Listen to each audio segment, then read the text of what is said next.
तीन म्हशीचा व्यापार कसा झाला ते तुम्हाला दाखवत आहे. आता हे माझे पार्टनर 5 लाख रुपये 3 म्हशीचे सांगित होते. नवीनच्या 5 सांगित होते, मागून 4.5 सांगितले, मागून 4 सांगितले. आम्ही पण 3.20, 3.35, 3.40, 3.50 ला मागितलं. आणि आता सगळा बाजारात तुम्ही द्यायचं, तुझे 4 होत नाही आणि आमचे 3.5 लाख होत नाही. एक शब्द बोला तू मर्दावानी बाजून थाप आणायची. माणसं आपल्या नावावर येते तिथं. आपल्या नावावर आलेल्या माणसाचं समाधान झालं पाहिजे. पुणे शहरातून आलेले एकदम खात्रीशीर आणायच्या झाडाच्या दुधाच्या बोलीत 3 म्हशी आपण त्यांना दिलेले आहेत.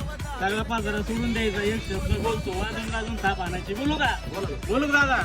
सगळा बाजारात सोडून द्यायचा. तुझे 4 होत नाहीत, आमचे 3.5 होत नाहीत. बोलू घ्यायचे. बोला 3 लाख